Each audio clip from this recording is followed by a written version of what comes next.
আজকের ভিডিওতে শিখব ব্যাকার ব্লক এবং mitigation block. Backer block mitigation block কেন গুরুত্বপূর্ণ? ব্যাকার ব্লক মিটিগেশন ব্লকের মাধ্যমে খুব সহজে মার্কেটটাকে পড়া যায় এবং স্টেপ বাই স্টেপ মার্কেটটা আসলে কোথা থেকে ডাউন হবে, কোথা থেকে নামবে, এই সবগুলো বিষয় কিন্তু ব্যাকার ব্লক এবং মিটিগেশন ব্লকের মাধ্যমে আইডেন্টিফাই করা যায়। বাট এই ভিডিওর মধ্যে আপনারা শিখবেন ব্যাকার ব্লক কোনটা, মিটিগেশন ব্লক কোনটা। আপনারা যদি এসএমসি সঠিকভাবে শিখতে চান, ভ্যালিডভাবে স্টেপ বাই স্টেপ গাইডলাইন নিয়ে, তাহলে এই ইউটিউব চ্যানেলটা আপনার জন্যই। এসএমসির 1 থেকে টোটাল 13 পর্যন্ত অলরেডি 13টি ক্লাস আপলোড করা হয়ে গেছে। যারা এখনও দেখেন নাই তারা আমার প্লেলিস্ট থেকে দেখে আসবেন। আপনি যদি আমার ইউটিউব চ্যানেলে নতুন হয়ে থাকেন, আমার ইউটিউব চ্যানেলটাকে সাবস্ক্রাইব, লাইক ও কমেন্ট করে পাশে থাকবেন। আর আপনারা যদি আমার সাথে সরাসরি যোগাযোগ করতে চান, ডিসক্রিপশন বক্সে টেলিগ্রাম লিঙ্ক দেওয়া আছে, সেখানে ক্লিক করে যোগাযোগ করতে পারেন। তো চলুন শুরু করা যাক আজকের ক্লাস। আপনারা এখানে টোটাল 2টি ডায়াগ্রাম দেখতে পাচ্ছেন, একটি হচ্ছে ব্যাকার ব্লক, একটি হচ্ছে মিটিগেশন ব্লক। ব্যাকার ব্লক কীভাবে আইডেন্টিফাই করতে হয় এবং মিটিগেশন ব্লক কীভাবে আইডেন্টিফাই করতে হয়, এই ডায়াগ্রামগুলোর মাধ্যমে বুঝতে পারবেন। এটা হচ্ছে ব্যাকার ব্লক এবং এটা হচ্ছে মিটিগেশন ব্লক। এটা কেন ব্যাকার ব্লক এবং এটা কেন মিটিগেশন ব্লক, দুইটা দেখতে সেমই, বাট ব্যাকার ব্লক এবং মিটিগেশন ব্লক বুঝতে হলে এখানে একটু তফাৎটা বুঝতে হবে। তো তফাৎটা আসলে কি? তো এখান থেকে যদি আমরা খেয়াল করি তাহলে এখানে দেখবেন যখন মার্কেট উপরের দিকে যাচ্ছে এবং যখন আবার নিচ দিকে আসছে, এখান থেকে হায়ার হাই কনফার্ম করছে, তখন মূলত হচ্ছে আবার যখন নিচ দিকে আসছে, এখানে যে হায়ার হাই কনফার্ম করে গেছিলো, এটা হায়ার লোটা কনফার্ম করছিল, এই হায়ার লোটা থেকে যখন মার্কেট গেছে তখন ঠিক এখান থেকে মার্কেটটা ডাউন হয়ে গেছে। ঠিক এই পাশে যদি দেখেন তাহলে এখানে হচ্ছে মিটিগেশন ব্লক। তো মিটিগেশন কি? যখন মার্কেট উপরের দিকে গেছে আবার নিচ দিকে আসছে এবং আবার উপরের দিকে গেছে, যখন এখান থেকে লোয়ার হাই করছে এবং এটা হচ্ছে লোয়ার লো। তো যখন এই লোয়ার হায়ার থেকে নিচ দিকে আসছে, ঠিক পিছনে যখন আবার এই লোয়ার লোতে গেছে মার্কেট, ঠিক এখান থেকে মার্কেটটা ডাউন হয়েছে। তো আসলে এই দুইটার মধ্যে তফাৎ কি? যখন মার্কেট নিচ থেকে উপরে দিয়ে গেছে এবং এখান থেকে হায়ার হাই কনফার্ম করতে পারছে, মানে পিছনের হাইটাকে ব্রেক করে দেন মার্কেট নিচ দিকে আসছে, সেই কারণে এটা হয়ে গেছে হচ্ছে ব্যাকার ব্লক। এবং এই পাশের যে ডায়াগ্রামটা, এখান থেকে যখন মার্কেট উপরের দিকে গেছে আবার যখন মার্কেট নিচ দিকে আসছে, ঠিক এইখানেও মার্কেট এই হাইটাকে ব্রেক করতে পারেনি। যদি এই হাইটাকে ব্রেক করতো তাহলে এটা হয়ে যেত ব্যাকার ব্লক, বাট এই হাইটাকে ব্রেক করতে পারে না বিদায় সেটা হয়ে গেছে মিটিগেশন ব্লক। এখানে জাস্ট তফাৎ শুধু একটাই, এই হাইটাকে যদি ব্রেক করতে পারে তাহলে হচ্ছে ব্যাকার ব্লক, আর এই হাইটাকে ব্রেক না করতে পারলে সেটা হয়ে যায় মিটিগেশন ব্লক। এটা তো বুঝলেন যে ব্যাকার ব্লক এবং মিটিগেশন ব্লক কোনটা। তো এখন দেখাবো হচ্ছে ব্যাকার ব্লকে কিভাবে ধরতে হয় এবং মিটিগেশন ব্লকে কিভাবে ধরতে হয়। অনেকেই মনে করে ব্যাকার ব্লক হতে হলে পিছন দিকে একটি অর্ডার ব্লকের দরকার, যখন মার্কেট উপরের দিকে যায় এবং এই অর্ডার ব্লকটাকে ম্যানিপুলেট করায় নিচ দিকে নেমে আসে, আবার যখন উপরের দিকে যায় তখন মূলত হচ্ছে মার্কেট ডাউন হয়ে যায়। বাট অর্ডার ব্লক হলে হচ্ছে মার্কেটটা একটু বেটার কাজ করে, বাট অর্ডার ব্লক না হলেও কিন্তু বেটার কাজ করে। যদি এদিকে মিটিগেশনটাও দেখেন, ঠিক মিটিগেশনটাও ওই রকম, মার্কেট উপরের দিকে গেছে যখন আবার নিচ দিকে নেমে চলে আসছে, ঠিক এই পজিশনটাতেও এখান থেকেই মার্কেট ডাউন হয়েছে। দরা স্টাইল দুইটাই, অনেকে মিটিগেশন ব্লকে আবার অর্ডার ব্লক থাকা যেটা আছে সেটাই খুঁজে, বাট ব্যাকার ব্লক এবং মিটিগেশন ব্লক দুইটাই সেম, জাস্ট এখান থেকে উপরে হাইটা কনফার্ম করতে পারে, বাট এখানে উপরে হাইটা কনফার্ম করতে পারে না। দেখতে দুইটাই সেম, কাজ দুইটাই সেম। এখানে বিষয়টা হচ্ছে অর্ডার ব্লক যদি না থাকে তাহলে আসলে কিভাবে ধরবো।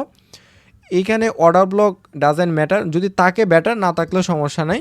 যখন মার্কেট উপরের দিকে উঠে এবং উপর থেকে যখন আবার মার্কেট নিচ দিকে নামে, এই যে একটা গ্রিন ক্যান্ডেল দিছে, যখন পিছনের এই রেড ক্যান্ডেলটার যখন পরবর্তীতে একটা গ্রিন ক্যান্ডেল মেরে দিয়ে উপরে উঠে যায়, তখন এই পিছনের রেড ক্যান্ডেলটাই আসলে ধরতে হয়। পিছনের রেড ক্যান্ডেলটা দিয়েই ব্যাকার ব্লক ধরা যায়। সেম এই একই মিটিগেশনের ক্ষেত্রে, যখন মার্কেট উপরের দিকে উঠছে আবার যখন নিচ দিকে নামছে, এখান থেকে পিছনে যখন আবার একটা গ্রিন ক্যান্ডেল দিছে এবং পিছনের যে রেড ক্যান্ডেলটা, অবশ্যই মাথায় রাখতে হবে গ্রিন ক্যান্ডেলটা দিয়ে আবার যখন উপরের দিকে উঠতে থাকে তখন পিছনের এই রেড ক্যান্ডেলটাই হয়ে যায় মিটিগেশন ব্লক। এতক্ষণ যেটা দেখলেন সেটা হচ্ছে ডাউন ট্রেন্ডের ক্ষেত্রে। এখন যদি আপনাদেরকে আপ ট্রেন্ডের ক্ষেত্রে দেখিয়ে দেই,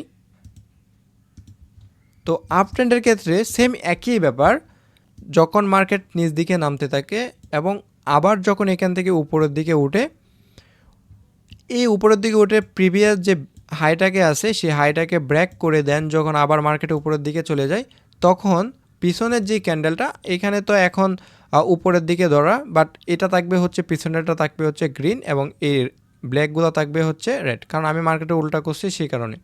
তো পিছনের ক্যান্ডেলটা ধরবেন, পিছনের ক্যান্ডেলটা ধরে দেন যখন আবার এই ব্যাকার ব্লকে আসবে তখন এখান থেকে মার্কেটটা উপরে উঠে যাবে।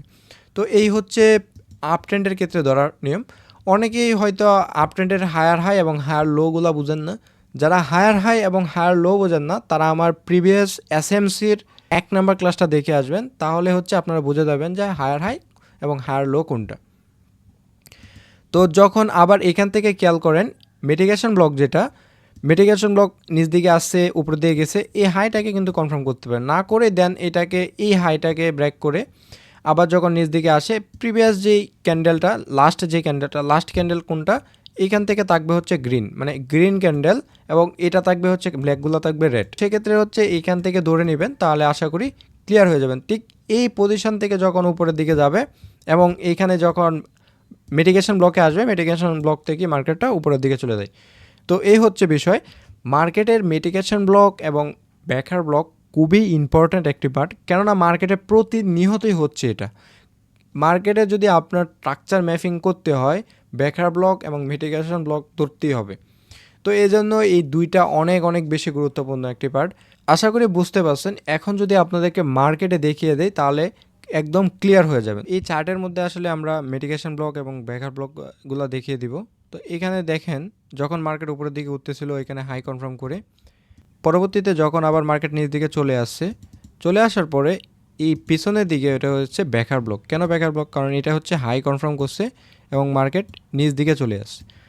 যখন মার্কেট নিচ দিকে চলে আসে পিছন দিকে হচ্ছে আমার একটা রেড ক্যান্ডেল ধরতে হবে, কারণ মার্কেট রেড ক্যান্ডেলটাই হবে হচ্ছে ব্যাকার ব্লক, আর উপরের দিকে যখন গ্রিন ক্যান্ডেল দেয় তো এখান থেকে রেড ক্যান্ডেল হচ্ছে আমাদের এই পজিশনটা। তো এটা হচ্ছে রেড ক্যান্ডেল, যখন মার্কেট এইখান থেকে আবার সেই ব্যাকার ব্লকে গেছে ঠিক এখান থেকে মার্কেটটা ডাউন হয়ে গেছে। তো ব্যাকার ব্লক আসলে কি এখান থেকে ডিরেক্ট এন্ট্রি নেওয়ার জন্য না, ব্যাকার ব্লক হচ্ছে আপনার যখন মার্কেট উপর থেকে নামে এবং ব্যাকার ব্লকে যখন যায় তখন এখান থেকে হচ্ছে লোয়ার টাইম ফ্রেমে কনফার্মেশন দিতে পারেন, বা যখন মার্কেট দেখতেছেন কন্টিনিউ এরকম হচ্ছে মার্কেট ডাউন ট্রেন্ডের দিকে আসে ব্যাকার ব্লকে গেছে নামার সম্ভাবনা থাকে, মানে মাইন্ডসেটটাকে স্ট্রং করা যায়। আপনার এই ব্যাকার ব্লকে যখন যায় তখন ঠিক এখান থেকে হচ্ছে লোয়ার টাইম ফ্রেমে কোনো এন্ট্রি পজিশন পড়লে সেখান থেকে এন্ট্রি নিতে পারেন, বাট ডিরেক্ট এন্ট্রি মারলে সেটা অ্যাসেল করার সম্ভাবনা একটু বেশিই থাকে। বাট এখান থেকে কনফার্মেশন নিয়ে যখন এন্ট্রি নেবেন তখন বিগ একটা এখান থেকে মুভ ধরতে পারবেন। এখান থেকে যদি খেয়াল করেন তাহলে এটা হচ্ছে মার্কেটে হাই কনফার্ম করতেছে, মার্কেট যখন হাই কনফার্ম করে যখন নিচ দিকে চলে আসছে ঠিক এই পজিশনেও এই যে রেড ক্যান্ডেল, এই রেড ক্যান্ডেলটা হচ্ছে ব্যাকার ব্লকের আওতাধীন পড়ে। যখন মার্কেট উপরের দিকে গেছে এবং যখন নিচ দিকে এসেছে তখন এই ব্যাকার ব্লক থেকে যখন আবার মার্কেটে ব্যাকার ব্লকে গেছে এখান থেকে লোয়ার টাইম ফ্রেমে যখন এন্ট্রি কনফার্মেশন পেয়ে যাবেন ঠিক এখান থেকে মার্কেটটা ডাউন। এখানে যদি খেয়াল করেন তাহলে এখানে দেখতে পারবেন যে যখন মার্কেট নিচ দিকে নামতেছে এবং নিচ দিকে নামার পরে এখান থেকে যদি দেখেন তাহলে এই হাইটাকে কিন্তু মার্কেট ব্রেক করতে পারে। যদি এই হাইটাকে মার্কেট ব্রেক করতে পারতো তাহলে এটা হয়ে যাইতো হচ্ছে ব্যাকার ব্লক। কিন্তু এখানে মূল বিষয়টা হচ্ছে এখানে যখন হাইটাকে কনফার্ম করতে পারেনি তো এখান থেকে প্রিভিয়াস যে ক্যান্ডেলটা আছে প্রিভিয়াস ক্যান্ডেলটা ধরে দেন এটা হয়ে গেছে হচ্ছে মিটিগেশন ব্লক। যদি আবার এই হাইটাকে কনফার্ম করতে পারতো তাহলে এটা হয়ে যেত ব্যাকার ব্লক, বাট এখানে যখন এটা কনফার্ম করতে পারেনি সেজন্য এটা হয়ে গেছে মিটিগেশন ব্লক। তো ব্যাকার ব্লক দিয়ে সরাসরি আসলে এন্ট্রি নেবেন না, জাস্ট যখন এন্ট্রি কনফার্মেশন পাবেন যখন ব্যাকার ব্লকে যাবে তখন মূলত এন্ট্রি নিয়ে থাকবেন।